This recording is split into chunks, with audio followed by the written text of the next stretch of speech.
Hello everyone, good evening. Welcome back to our YouTube channel One Stop Need. This is your Chaitali ma'am.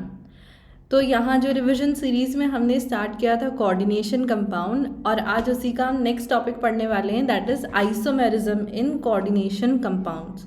अब इसके ऊपर भी based questions तो आते ही हैं। कोऑर्डिनेशन कंपाउंड से बेसिकली हर ईयर 2 क्वेश्चन आते हैं, तो इस बार आप एक्सपेक्ट कर सकते हैं कि 2 से 3 क्वेश्चन कोऑर्डिनेशन से आ सकते हैं।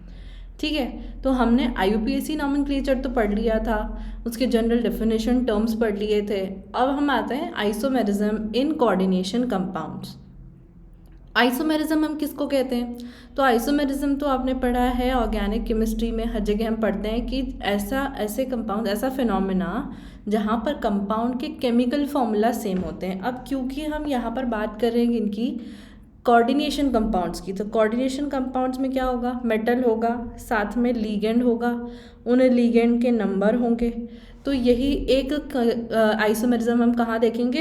इन कोऑर्डिनेशन कॉम्प्लेक्सेस में, जहाँ पर उनका केमिकल फॉर्मूला तो सेम है पर उनके अरेंजमेंट डिफरेंट है।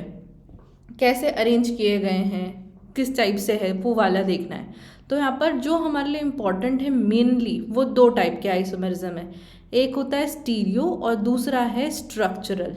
स्टीरियो एंड स्ट्रक्चरल, अब क्या डिफरेंस है दोनों में? स्टीरियो आइसोमेरिज्म हमें क्या बताता है?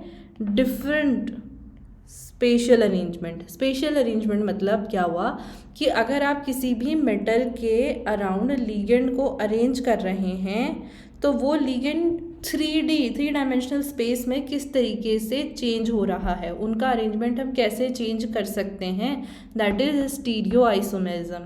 और स्ट्रक्चरल मतलब, क्योंकि केमिकल फॉर्मूला तो सेम है, पर केमिकल फॉर्मूला सेम होने के साथ साथ उसके स्ट्रक्चर में चेंजेस कर दो।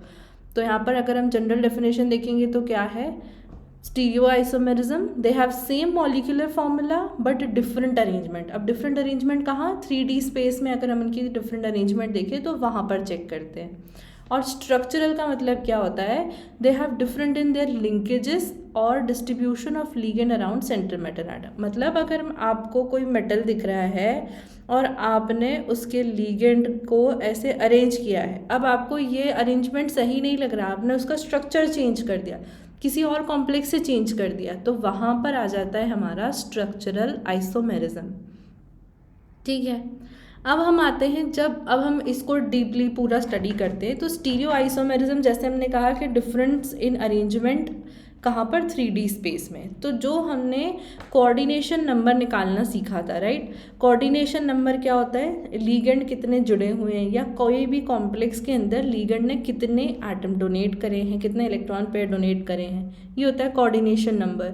तो बेसिकली आपके सिलेबस में coordination number 4 and coordination number 6 वाले कंपाउंड्स ही पढ़ने होते हैं। अब कोऑर्डिनेशन नंबर 4 मतलब या तो वो टेट्राहेड्रल हो सकता है या स्क्वायर प्लेनर हो सकता है।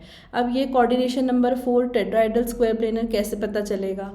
तो याद रखो कि जैसे हम कोवेलेंट बॉन्डिंग में पढ़ते थे, क्या अगर हाइब्रिडाइजेशन है 4 आ रहा है, इसका मतलब 4 ऑर्बिटल हाइब्रिडाइज हो रहे हैं। इसका मतलब क्या था कि 4 ऑर्बिटल हाइब्रिडाइज हो रहे हैं, और अगर 4 ऑर्बिटल्स हाइब्रिडाइज होते हैं तो हम कहते हैं sp3। क्यों? हाइब्रिड ऑर्बिटल्स हमारे 4 बन रहे हैं। ऐसे ही सेम कॉन्सेप्ट होता है हमारे कोऑर्डिनेशन कंपाउंड्स में। अगर हम कह रहे हैं कि कोऑर्डिनेशन नंबर 4 है, इसका मतलब क्या हो सकता है? उसका हाइब्रिडाइजेशन या अरेंजमेंट होगा या तो DsP2 मतलब स्क्वायर प्लेनर, या फिर टेट्राहेड्रल, कैसे? sp3 हाइब्रिडाइजेशन से। और अगर कोऑर्डिनेशन नंबर 6 है, इसका मतलब उसका अरेंजमेंट क्या है?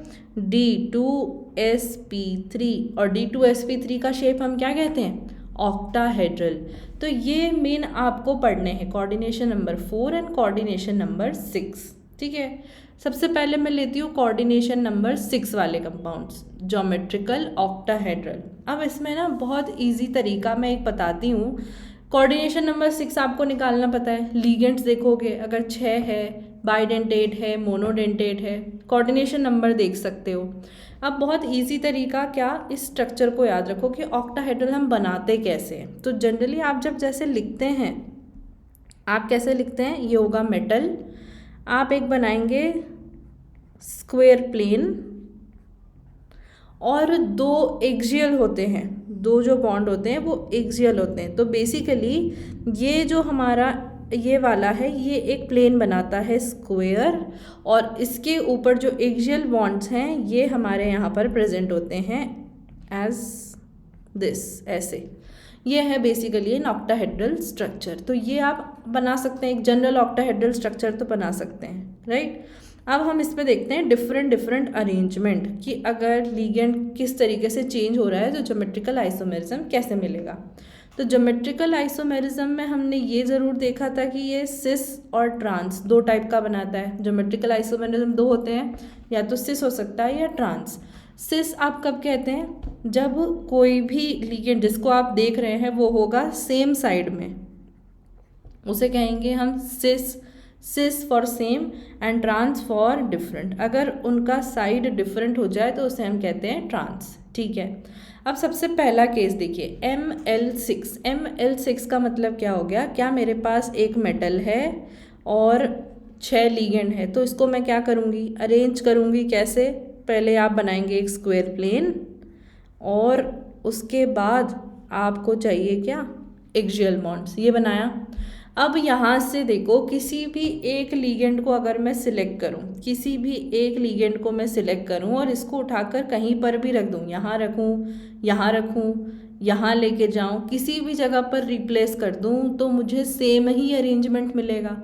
कोई अरेंजमेंट चेंज होगा क्या, क्यों अरेंजमेंट चेंज नहीं होगा, क्योंकि यहाँ पर जितने भी लिगेंड हैं सब एक जैसे हैं, सिमिलर है। इसीलिए इस टाइप के जो कंपाउंड है वो हमारे ज्योमेट्रिकल आइसोमेरिज्म नहीं दिखाते।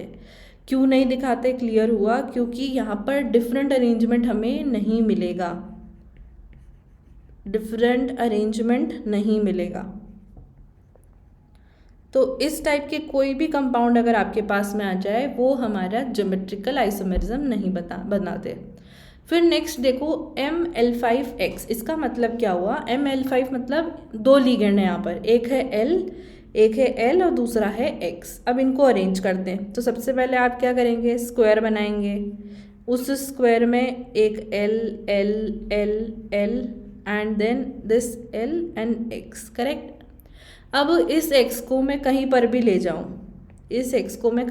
ले जाऊँ, तो क्या अरेंजमेंट चेंज होगा क्या, कोई सिस और ट्रांस आप देख सकते हैं। सिस और ट्रांस के लिए बेसिकली आपको मिनिमम 2 ग्रुप तो चाहिए ना, जिनको आप रेफरेंस मानेंगे। अगर LL सेम साइड पर है तो इसको आप रेफरेंस मानेंगे कि LL सेम साइड पर है, पर तो ये सिस है। यहाँ पर LL सेम साइड पर है तो ये सिस है, पर LL ऑपोजिट साइड पर है तो वो ट्रांस है। तो इस टाइप के कंपाउंड भी हमारे नहीं दिखाते हैं क्या, ज्योमेट्रिकल आइसोमेरिज्म।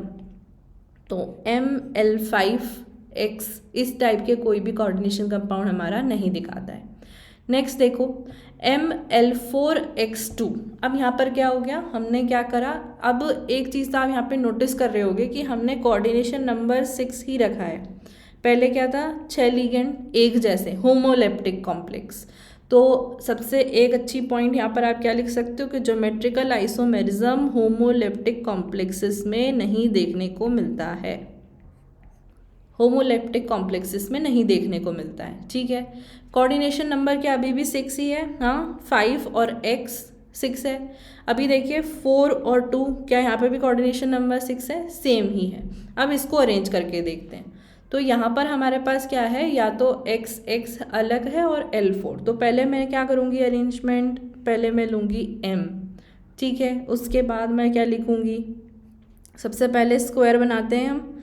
तो इसका मतलब क्या, मैं यहाँ पर L ऐसा लिख सकती हूँ और इधर X एंड X, ठीक है। क्या यहाँ पर ये जो लिगेंड है ये वाले, क्या ये सेम साइड पर दिख रहे हैं। अगर ये सेम साइड पर दिख रहे हैं इसका मतलब क्या हुआ, क्या ये हमारे लिए सिस आइसोमर होगा, क्या ये हमारे लिए सिस आइसोमर होगा। तो हम बेसिकली किसको देखते हैं, जो हमारे पास कम है। जैसे कि ये वाला आपके पास में X, हमारे पास में वैल्यूज़ क्या हैं, 1-2 ही है लिगेंड, X ये X1 एंड दूसरा X2। अब ये दोनों एक दूसरे के ऑपोजिट हैं, इसीलिए ये बनेगा हमारा ट्रांस। अगर इसका सिस बनाना है तो आप क्या करेंगे, यहाँ पर लेंगे हम metal L L X X then L and L. तो यहाँ पर क्या हुआ, ये जो हमारा है क्या ये यहाँ पर सेम साइड पर आ गया, इसीलिए क्या बनेगा, दिस इज सिस। तो दो टाइप के आइसोमर मिल गए हमें, सिस एंड ट्रांस। तो ML4X2 क्या बनाता है, सिस और ट्रांस बनाता है। फिर नेक्स्ट देखिए ML3X3, क्या यहाँ पर भी हमें सेम मिलेगा, सिस होगा तो क्या होगा, सिस मतलब क्या मिलेगा हमें, M होगा यहाँ पर M। अब यहाँ पर क्या करेंगे आप, पहले स्क्वायर बनाएंगे A X X और फिर A और फिर X। अब यहाँ पर दूसरी चीज़ आ जाती है जिसको हम कहते हैं क्या, मेरीडियोनल। मेरीडियोनल मतलब अगर तीनों, क्योंकि नंबर चेंज नहीं हो रहा, X X X A A A तीनों के, दोनों के तीन तीन आटम हैं हमारे पास। तो अगर कोई भी तीन आटम सेम साइड पर आ रहे हैं और यहाँ पर ये बना रहे हैं क्या, 90 degree, this is forming 90 degree, तो ये बनाता है हमारा कौन सा आइसोमर, फेशियल आइसोमर, इसे हम कहते हैं फेशियल आइसोमर। और दूसरा बनता है हमारा क्या, मेरीडियोनल, जहाँ पर हम क्या करेंगे M that is X X X A A and A। तो इसका मतलब क्या हुआ, अब जो तीनों हमारे लीगेंड अटैच हैं क्या वो अलग अलग दिख रहे हैं, 1 2 और 3, तो ये यहाँ पर ऐसे बना रहे हैं, इसी को हम कहते हैं क्या, मेरीडियोनल आइसोमर, मेरीडियोनल आइसोमर, ठीक है। उसके बाद नेक्स्ट वाला देखिए MLL2। अब एक चीज़ नोटिस कर रहे होगे, पहले मैंने सिंगल L लिखा था, इसका मतलब क्या, यहाँ पर ये L जो था ये क्या था, मोनोडेंटेट। अब लिख रही हूँ मैं LL, इसका मतलब ये क्या है, बाइडेंटेट। तो अगर इस टाइप के कोई बाइडेंटेट लीगेंड आ जाते हैं तो उसमें आपको क्या मिलेगा, क्या यहाँ पर मुझे वापस से सिस और ट्रांस आइसोमर मिलेंगे।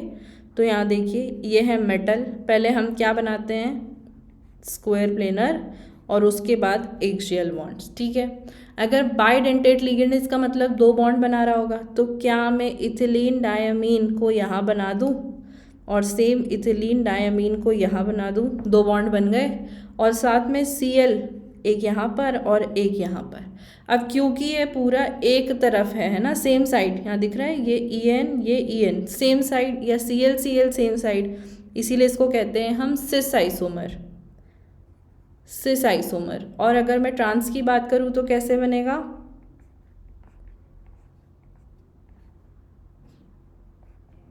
तो आप क्या करेंगे, एक En यहाँ, एक En यहाँ इथिलीन डायमीन, और ये हो गया Cl और Cl। अब ऑपोजिट तरफ आ गए, इसीलिए हम इसको कहते हैं क्या, ट्रांस आइसोमर। तो इस टाइप से आप बना सकते हैं किसी भी ऑक्टाहेड्रल कंपाउंड के आइसोमर्स।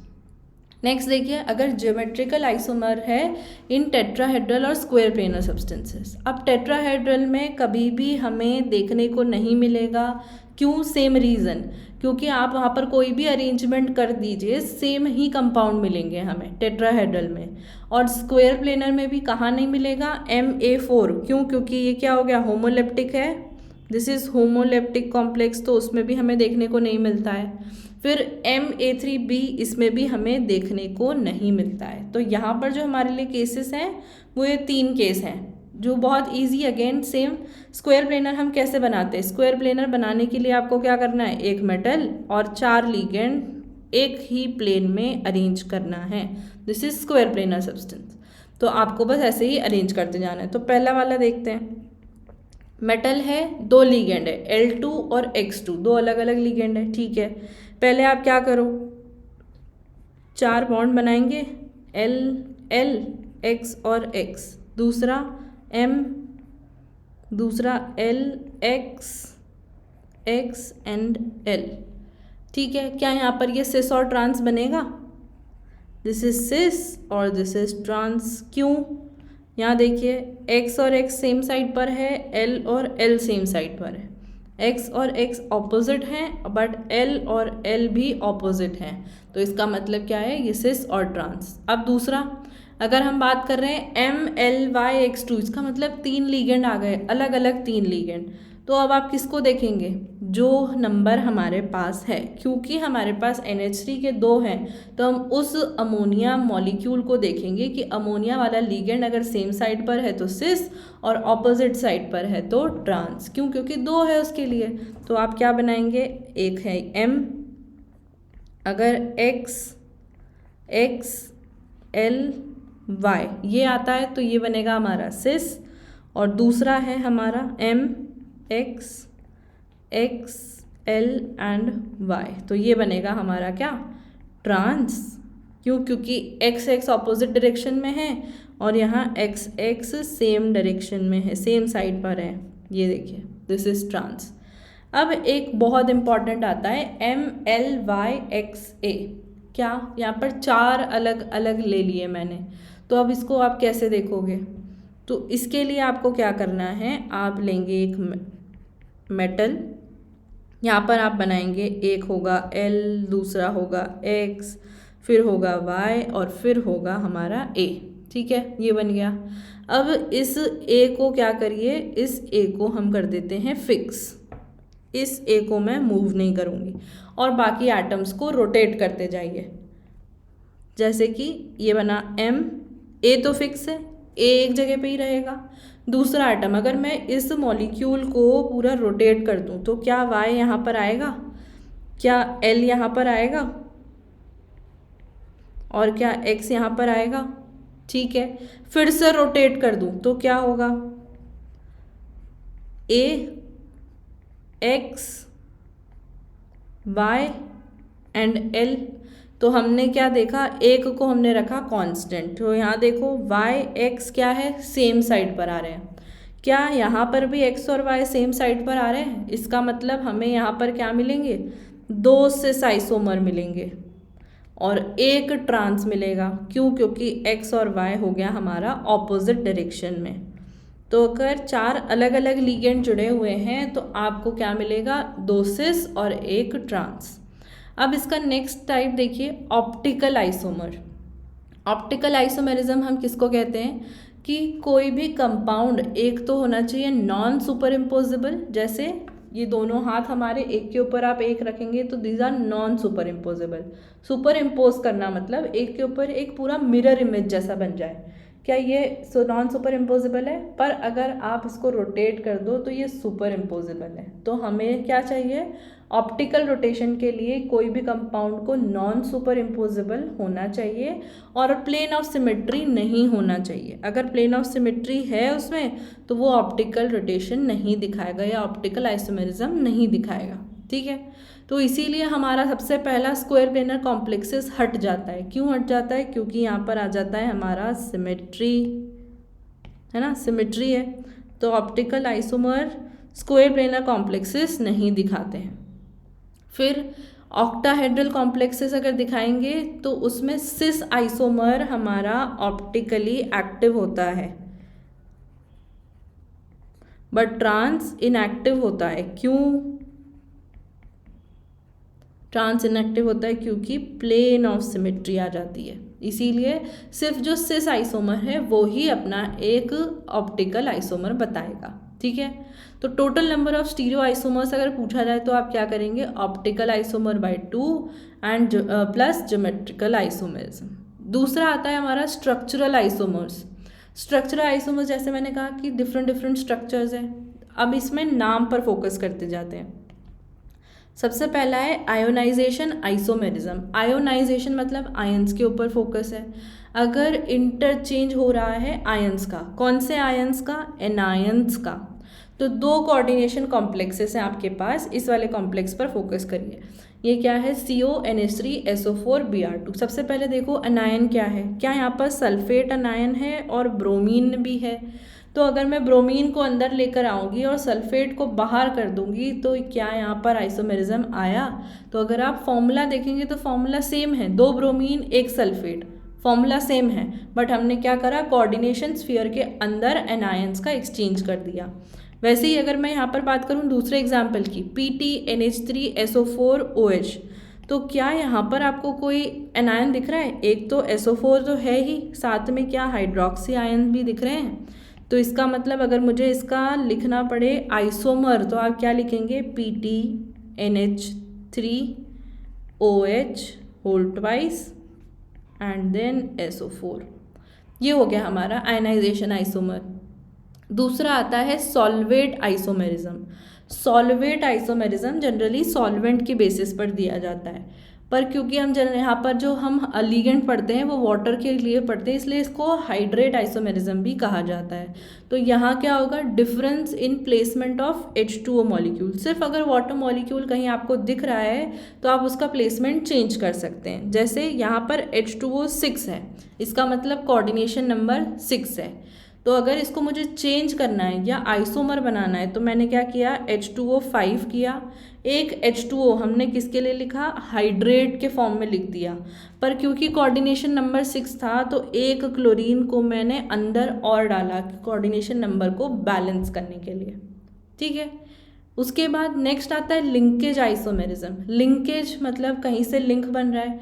लिंक किसके थ्रू बनता है, हमेशा लीगेंड के थ्रू। तो यहाँ पर किन की बात की जाएगी, एम्बीडेंटेट लीगेंड की। क्यों, क्योंकि वही ऐसे होते हैं जिनकी फ्लिपिंग पर्सनालिटी है, वो 2 एटम से बाइंड कर सकते हैं। तो इसीलिए एम्बीडेंटेट लीगेंड अगर कहीं पर भी प्रेजेंट है तो आप उसको कहेंगे लिंकेज आइसोमेरिज्म प्रेजेंट है।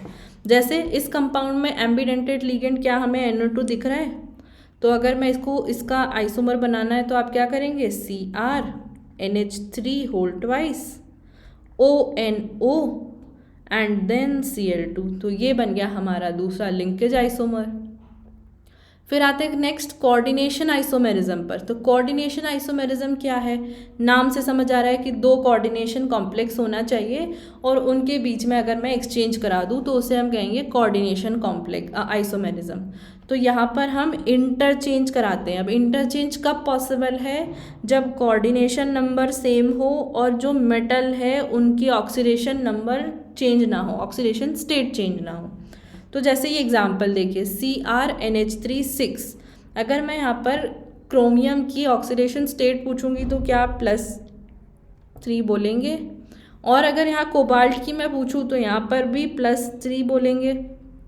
ऑक्सीडेशन स्टेट सेम है, क्या कोऑर्डिनेशन नंबर भी सेम है। यहाँ देखिए 6 अमोनिया है, इसका मतलब 6 है। यहाँ पर भी 6 साइनाइड आयन है, इसका मतलब 6 है। तो अगर मुझे इसका लिंकेज कोऑर्डिनेशन आइसोमेरिज्म बताना है तो आप क्या करेंगे, आप चेंज कर सकते हैं CrCN 6 3- और उसके बाद CONH3 6 3+, ये होगा इसके कोऑर्डिनेशन आइसोमर।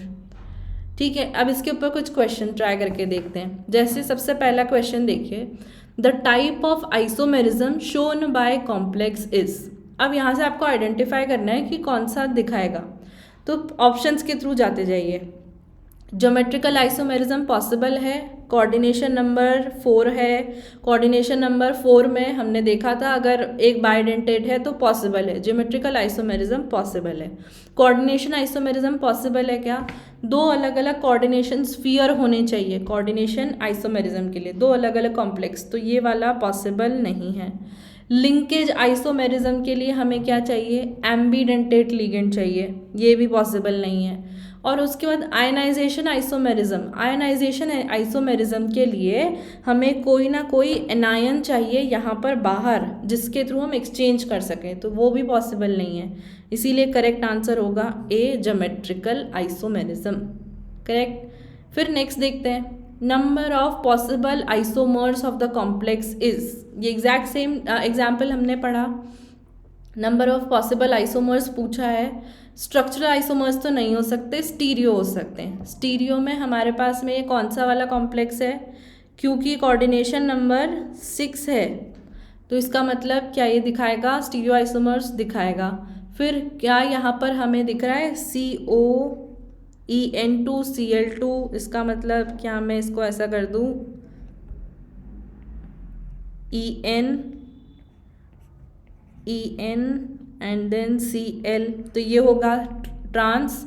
वैसे ही बनेगा हमारा सिस, जहाँ पर ये बनेगा En, एक होगा हमारा En और उसके बाद हमारे बनेंगे Cl। तो ऐसे ही सिस, और क्योंकि हमने पढ़ा था ना नंबर ऑफ स्टीरियो आइसोमर्स कितने होते हैं, सिस वाला ही हमारा बताता है क्या, ऑप्टिकल आइसोमर्स। तो टोटल हो गए हमारे 3, एक बनेगा ट्रांस, एक बनेगा सिस, और सिस वाला ही हमारा एक और बनाएगा ऑप्टिकली एक्टिव। तो टोटल नंबर ऑफ आइसोमर्स हो गए 3। Correct answer will be 3। Next question देखिए, in a particular isomer what will be the angle, so angle given है 90 degree, so the isomer is। अब यहाँ देखो, क्या यहाँ पर लिंकेज और पोजीशन आइसोमर में हमें कभी भी एंगल की बात की जाती है, नहीं की जाती।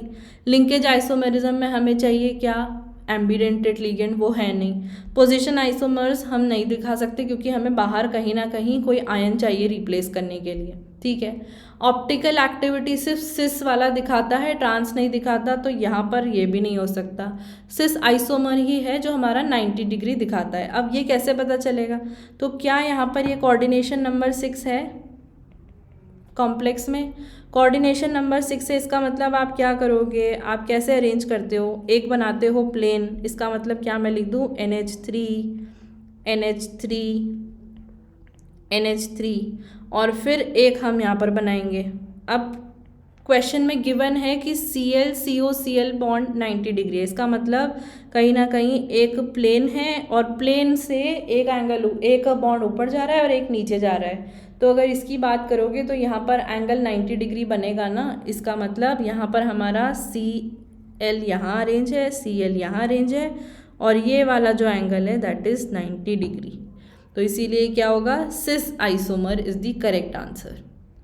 फिर नेक्स्ट क्वेश्चन देखिए, the complex CONH3 6 and CrCN6 and CrNH3 6 और COCN6 किसके एग्जाम्पल हैं। हमने अभी पढ़ा, अगर दो कोऑर्डिनेशन कॉम्प्लेक्सेस दिख रहे हैं और उनको आप लिगेंड या मेटल को चेंज कर रहे हो तो correct answer will B coordination isomerism. फिर last, the complex PT-PY-NH3-BrCl will have how many geometrical isomers। तो अब इस क्वेश्चन का आंसर आप मुझे कमेंट में करके बताएंगे कि टोटल नंबर ऑफ कितने आइसोमर्स हैं, ठीक है। ज्योमेट्रिकल आइसोमर्स मतलब सिस और ट्रांस, तो कितने सिस और कितने ट्रांस, और करेक्ट आंसर क्या होगा, हमने इसको डिस्कस किया है। तो आई होप आपको कोऑर्डिनेशन कंपाउंड का आइसोमेरिज्म क्लियर है, और अगर ये सेशन अच्छा लगा है तो प्लीज़ लाइक करो, चैनल को सब्सक्राइब करो और बाकी सभी लोगों के साथ शेयर करो। Thank you.